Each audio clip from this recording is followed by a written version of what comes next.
Welcome to Breaking Solo, how solopreneurs break barriers, build brands, and embrace the future of business.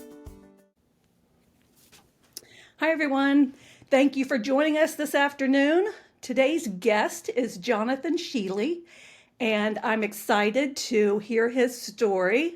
Jonathan, will you please introduce yourself to the audience? Absolutely. My name is Jonathan.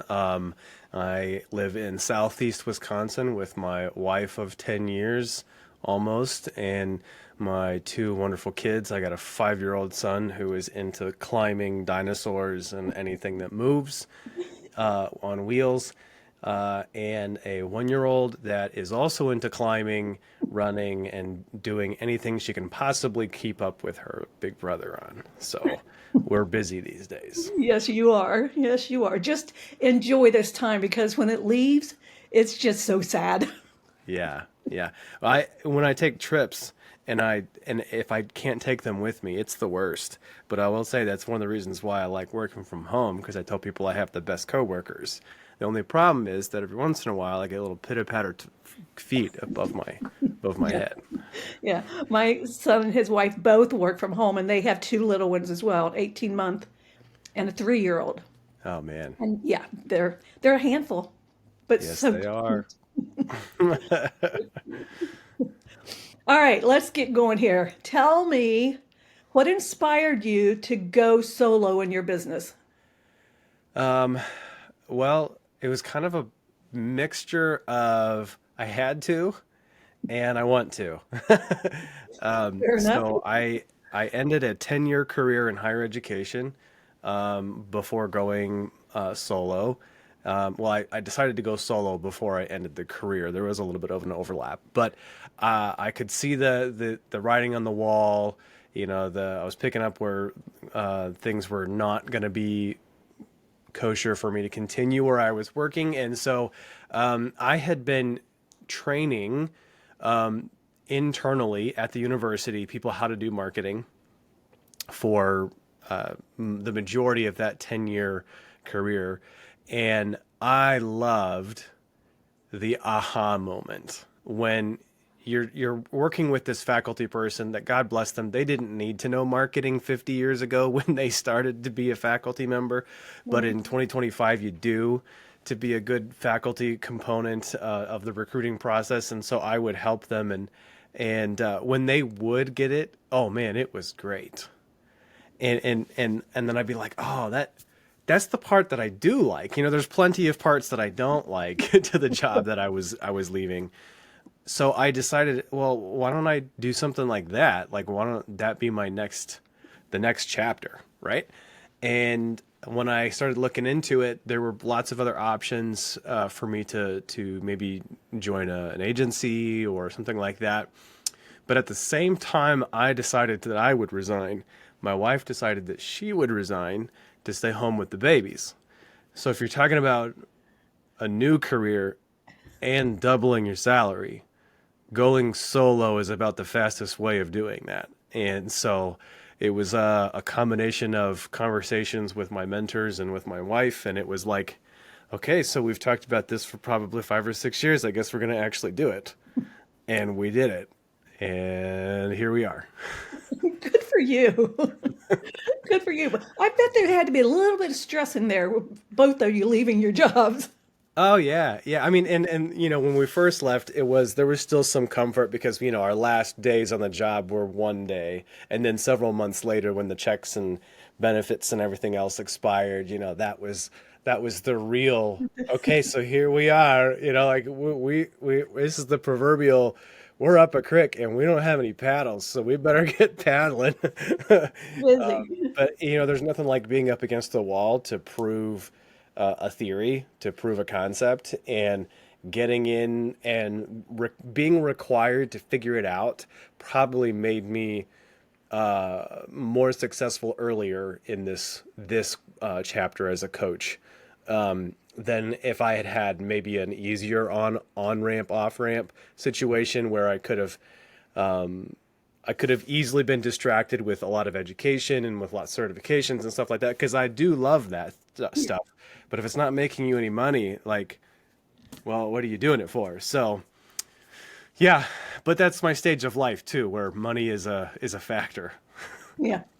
Well, but the good thing is you didn't have the luxury of second guessing yourself and looking at all the tools, and you didn't have that procrastination Yes.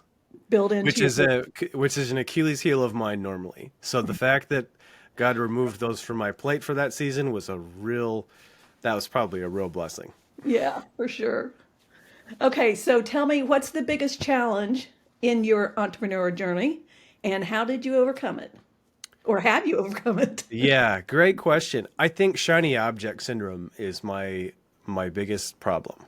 And how do I explain that? So I've been asked that multiple times because people who have never been a business owner or entrepreneur or solopreneur, they ask questions like this all the time because they're like, I could never do that, is what they say. And I've come up with the standard answer that my biggest challenge in working for myself is that I love new things.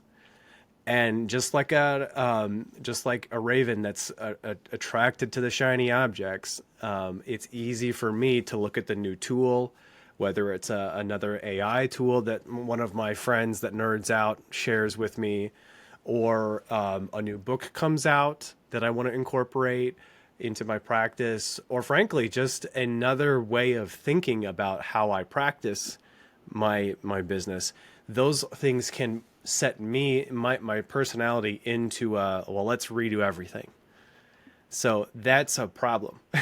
You can't have consistent business if you're always redoing everything. So For sure. I call it shiny object syndrome because a lot of times once you get up close to that shiny object, it's not as awesome as you thought it was going to be. And that's certainly how it is when I get distracted from doing the main thing, which is to continually provide value to my current clients, to find the next clients that actually should work with me, not the ones that shouldn't or I shouldn't work for them. And so if I'm distracted from doing those two main things, it's a maybe a good thing, but it's not the best thing. And so getting over it usually looks like staying connected with people who are also doing what I'm doing. It's a good reason to be on a podcast, right? Like what, Yeah. because I have to reiterate how I think, how I feel, what I'm doing, and that reinvigorates me in a motivational way. I have a life plan, and I look through my life plan every month, and I try to read my mission statement every morning. And if I can do that, the days that I miss that, I'll tell you, I'll be more distracted because I don't have the purpose of my day right in front of me. And when I do read that every morning, and when I do read through my life plan every month, I'm connecting my daily activities to the life that I want for my family and for my marriage and for my grandkids, which it takes days to stack into weeks and months and years to be able to have a legacy, which is what I want. So if I don't have legacy in mind, yeah, I'll skip a day. If I have legacy in mind, no, I'll work my rear off. Good for you. That's awesome. So tell the audience, if you would, what your life plan, like, why did you create that? How does it benefit you? Yeah. So well before I became a coach, I interacted with an author that has changed my life, Michael Hyatt, and he wrote a book with a partner of his, with a friend of his, about life changes from two different angles. Michael wrote his about life changes when he had a catastrophe, and Daniel wrote his portion of the book from a preventative standpoint, when life was given him an opportunity to make big changes, and he decided to make changes to his lifestyle before something happened wrong. And I kind of resonate with both. I read the book for the first time after I had been a director for the first time for about 18 months, and I was quite literally pulling my hair out. And I didn't know, and it wasn't so much because the job was bad, but I had never been a professional manager before. And I was struggling to know why I was doing it and to know who I was supposed to be working with and how I was supposed to be showing up. And I stumbled upon the planner first, and the planner incorporates the materials of of life goals and life planning. And so I found the book for Living Forward. And in 2019, I made my first life plan on just some 8.5 by 11, like college ruled paper, and just kind of scribbled it out. And it was really bad. But, that's draft number one. Yeah, got you on your path.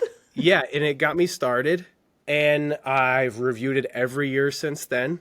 And when Full Focus came out with a new prompt version called Life Focus instead of Life Planning, I probably gave it a juice of adrenaline because it helped me formulate my thoughts even sharper and to categorize things better and to be able to identify that, yeah, I'm a complicated human. And so my life plan is not I tell people it's not the kind of plans that you get from IKEA, where it's like take this screw and put it here and use this tool, and in step number 89, that's when you throw the steps out and you start over, right? No, it's not like that, right? A life plan is more like bumper rails on bowling. That's what keeps you going down the right direction and heading towards your targets. And a life plan is more of a long-term game than it is a specific game. And so I like to have people look at life planning when they're not sure what this season holds for them, because when you don't know what a season holds, you should look at the end of that season and work backwards. And that's what a life plan is about. I know that some people get really anxious about having to write a life plan down. I'm not so much. I'm an optimist. I'm an eternal optimist. And so I actually have to have someone help me pare back my life plan, because I'm like, I'm going to own 4 houses and we're going to have all this stuff and my kids are going to be amazing. And my wife's like, well, that would be like 7 lifetimes worth of stuff. So we need to pare it back.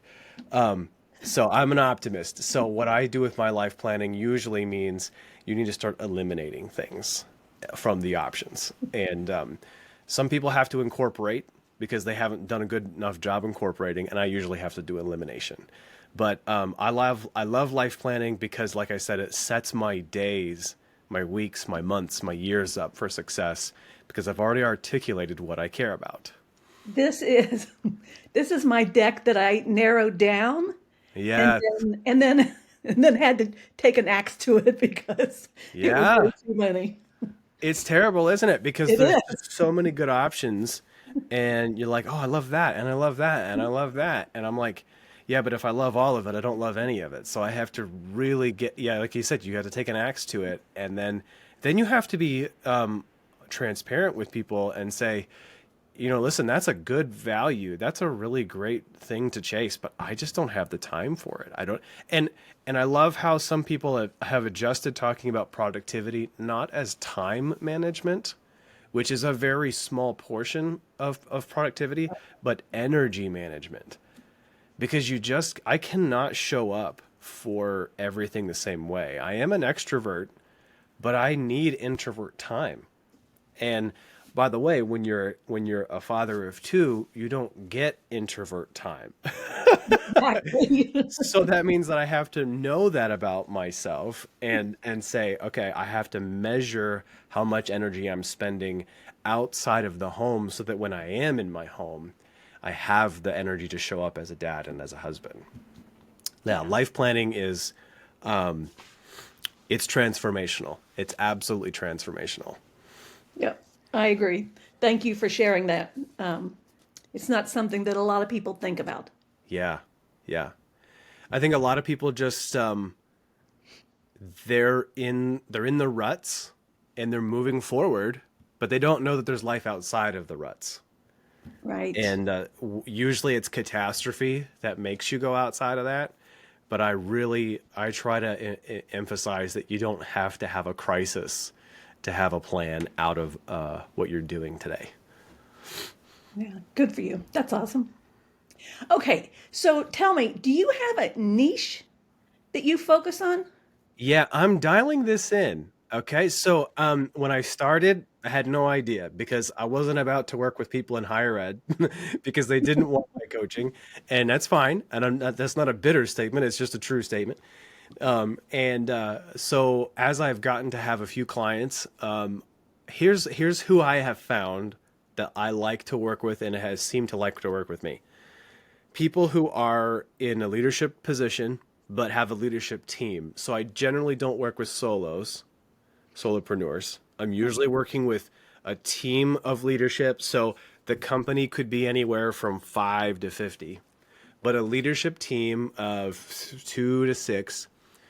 And the leadership is brand new in the long term sense. So under 2 years, CEO, COO, owner, president, something like that, general manager, because I'm really dialing in my offer, my value to add to my clients in their pivot season. When you're a new owner, that's a different time of the business than an exiting owner. When you're a new CEO from within or a new CEO from without, that's a very challenging season, and I love that stuff. Right? That's the time where I come alive because I want to help those folks in that particular pivot season crush it and do it with not just their professional aspirations, but the business aspirations. So I do coach individuals, but I will do team training and I'll do consulting if you're working with me as a coach. Awesome. That's a nice niche that you've dialed in there, and that's it's important to be able to do that because otherwise you're throwing stuff out there and you're missing it. Oh yeah. Yeah, and I did that for a while. And I'm sure I still do that. Yeah, some degree we all do, but Right. yeah. Right. Okay, so is there do you think there are industry trends that solopreneurs need to be paying attention to? Yeah. Yeah, I really think there are. I was hoping you would get to this one because this is the difference between loving your work as a solopreneur and hating it. Technology has made working from home or working by yourself, working for your family by yourself, however you want to say it, possible and scalable. But it has also made it very connected and anxiety producing without the right boundaries. We live in an age and an era where it's just as easy to do this interview as it would be, to go out down and have coffee with someone. And we can have a relational interaction. We can then email back and forth. We can be on notifications. We can have all kinds of things going. But the problem is that the benefits that people say that drive them into solopreneur world can easily be dismissed if you're not careful to set boundaries for your life. So, yes, your customers need to know how to access you if there's a problem.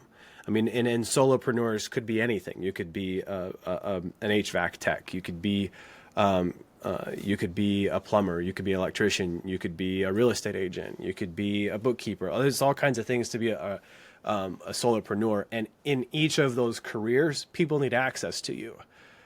So you need to tell them ahead of time when they do and don't have access to you. I also think that the trend towards using technology to either enhance or to add volume to your content is a dangerous tool if not used appropriately.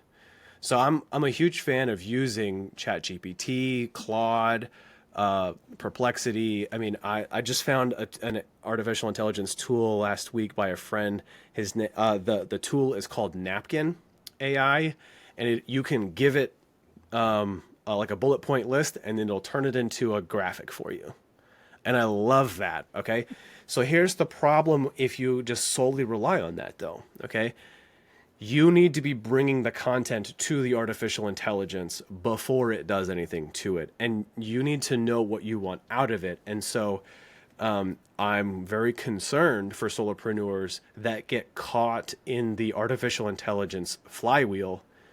If they're not careful, they're going to run out of any kind of content ever, especially if regulation comes back and significantly pares down what we have access to do in the future. We don't really know what regulation looks like. This is not a political statement, but it all depends on who's writing, the checks and signing the executive orders at any given day. Right. So it just has to be something that you own your business and the proprietary material, and then artificial intelligence makes it better or makes it longer or spreads it out. However you want to use it, it needs to be working for you, not you working for it. But yeah, I think there are some other things. Solopreneuring is popular right now. Mm-hmm. And so I think there's a big trend to flood the market with experts. And so that's a dangerous word to use. And so I would be very cautious on, first of all, let someone else call you an expert. Don't call yourself the expert. That always works better. And then also find as specific a group of people you can serve and problem you can solve as possible. Because the more specific you are in problem solving, the more likely you are to find your people, your customers, your clients.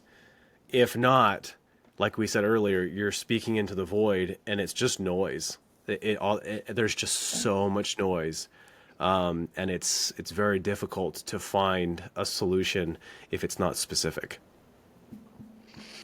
Good answer. Well, good. I'm glad. So I may not already know the answer to this, but I'm going to ask anyway. What's one tool, app, or resource that you can't live without? Oh, man. I honestly think I could not live without my full focus planner. And that's before being a coach, before being a solo coach. But that's my tactical, right? Like my thing here that I can use in physical person. Other than that, I don't think I could do my work without LinkedIn. And I it's shocking to say that because it's not just where I do prospecting, but it's where I've connected with professionals that are leagues ahead of me in the content that I'm loving. And it is probably the last real social platform where you have access in a more flat way than in other algorithmic driven platforms. And so I don't learn a lot from the LinkedIn specific content. I learn from the LinkedIn creators that are doing incredible jobs of identifying their process and being very generous with their content. It used to be hard, I think, to be a B2B salesperson and know where to find your mentors. And it's just not that hard anymore. You just have to find them on LinkedIn because that's where they're living. So that's probably the resource. But I love my Keep app. There's a lot of mixed opinions on Keep for the CRM, but I really like it. And I think my use case as a coach fits it really well because I'm not selling hard, inventory, and I don't have to keep track of a bunch of stuff somewhere else. But I also don't have a super intensive like customer journey. So I would say that if someone needed a more intense customer journey, they might have a need for another tool. But Keep is just about right for me. If a little on the expensive side, that's okay for me because it's something that I understand and I'm very functional in it. Good. That's excellent. Okay, tell me if you have daily habits or routines that help you to stay focused and productive. Oh yeah. I'm still messing with this one a little bit because I think it changes in different seasons. Because I've been a part of the full focus planner community for a while, I like to tell people that my rhythms change every 3 or 4 months. When I fill out a new planner, I tinker with my rhythms and with my workday startup and shutdown rituals. And some people don't have those, so I would say that like come up with a 10-minute. This is the same thing that I do for the first 10 minutes of work every day. Every time I work, I do this for same 10 minutes, which is review. Here are the 3 most important things for me to do. Here are the unsolved things from yesterday. Here are the meetings and stuff that I need to prepare for the day. So it's like a review. It's not like I'm doing anything. I'm just looking at stuff. Right. I'm looking at my mission, right? My business mission, not just my personal mission. I'm going to review I read the Morning Brew, a newsletter every morning, which usually takes me about half of my 10 minutes if I can read that without leaving any to go to any other links. And that's good because it kind of gets me in the mood, right? Because I'm reading someone else's work, but I'm not jumping onto a social platform. That's the big kicker. Don't do that. And then on my shutdown, the big thing that I've had to learn is how do I plan to turn my brain off before I want to turn it off? And that's a challenge. I found that working here in the basement has been good and bad. My brain knows what to do when I come to the basement, but the problem is that I also don't ever know what time it is unless I look at the clock, because I'm in a studio setting. So I have to have clocks that are big that show me what's going on. Like, you can't see it on my screen right now, but I have a big clock app on my computer screen so that it's like, hey, don't forget to live, outside of your studio. Right. I will say that on a bigger perspective, one of the big rhythms that helps me is doing an every 3-month review. What am I doing? What is it working? Is it not working? What else have I learned from this process? Is there anything that I need to incorporate that I'm missing? And a lot of times that's when I'm setting my ideal week. And my ideal week is not just time blocking. It is time blocking in the sense that I'm going to look at my days and think, what am I supposed to be accomplishing in these days? And so I've determined that for this quarter, my Mondays are all of my clerical work. I'm contracts, responses, like the if you had an assistant, that's what I do on Mondays. Tuesdays and Wednesdays are usually content generating days because I'm not going anywhere. I have a few Zoom calls, but usually I'm not going anywhere, and so those are content generating days. Thursday, Friday, I have a lot of client connections with, so I don't plan to accomplish anything in my studio other than the client meetings, the responses to those meetings, the setup, the preparation, and I always try to leave the house on Thursday. Part of that's just like within the rhythm of the week. I know I'm going to leave the house Saturday, Sunday. Usually I'm going to leave on Monday for some reason or another. But if I don't plan to leave on Thursday, I will go Wednesday, Thursday, Friday without leaving the house. So I have to leave the house on Thursday just to remind my body that you're not actually tied, in an umbilical cord to the concrete of this basement. And that's an energy thing, right? I need the vitamin D. I need the stimulation by my friendships and by just being out, connecting with other humans. So those are like maybe some big picture things that I've done to make sure that I'm accomplishing. Because then if I set ahead, this is what I'm going to do then I don't feel bad when I'm not doing the thing that I never scheduled to do. And that's really what you're trying to avoid. You're trying to avoid sitting on the couch at 8:59 p.m. thinking, what was I supposed to do today again? Well, you know what you're supposed to have done today, at least generally. This is the kind of thing that I was supposed to do today. And if you do, just do it. And it's one foot step in front of the other one. And that's how we make life work, one step at a time. That's so true. Okay, so if you could go back and do one thing differently in your business, what would it be? Yeah. Well, I think I would have asked more questions of business owners, like current business owners, before I started selling anything. In fact, I might have started a podcast and used it as like my own research project with business owners. I'm still kind of tinkering with the idea of doing that. I probably should have started it earlier because there's no amount of books, there's no amount of certification calls and content you can consume that can replace actual human conversations with owners of businesses that have either solved the problems you're trying to solve or are still identifying what problems they have in their business. I learn more from current business owners that I respect than just about anything else. And so I wish I would have done more of that before I started selling. Yeah, I probably could have turned some of those no's into yeses had I done that. for sure. For sure. Okay, tell me, do you have any exciting projects or launches coming up?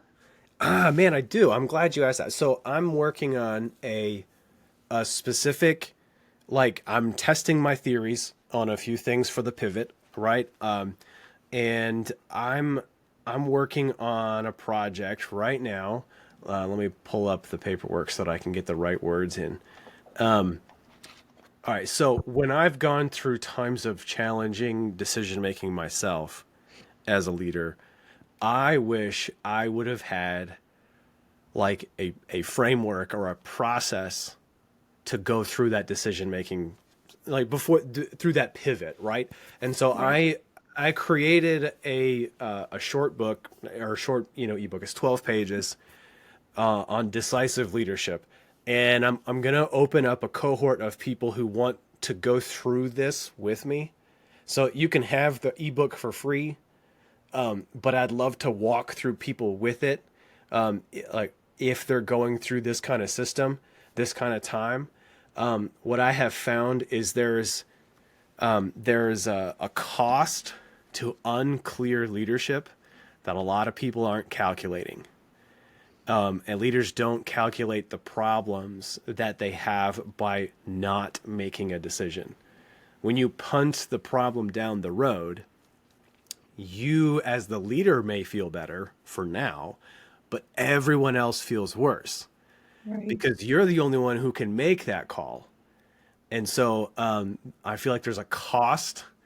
There's a framework to making clear decisions that I've settled on, and I think you can break it down simply, and I'd love to walk people through that specifically, or just give them the information.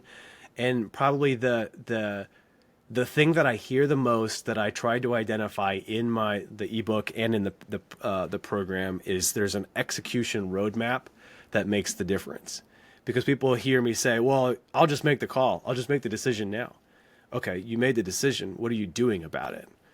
Well, like, how are you going to communicate that? Who needs to know now? Who needs to know tomorrow? How are you going to message it? How are you going to frame this project, this new acquisition, whatever it is? So you need to have an execution map built out. And that's where I come to life. I love helping you build the plan. I'm not going to do it for you, but I'm going to give you the framework so that you can build it yourself.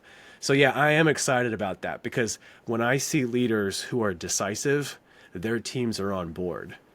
When I see leaders that are really scared to make decisions, those are the people who are hemorrhaging their team members left and right. That's amazing. Is that what the freebie that you offered? Is that Yes. okay? Yep. So, audience, when you get the show notes, the link to get that document, it will be in the show notes. Yeah, that's All the right, decisive leadership guide. awesome. So, where can people connect with you and learn more about what you do? I'm on LinkedIn every day, so you can find me at Jonathan Sheeley. And Sheeley Executive Consulting is my brand name, and I post both places pretty often.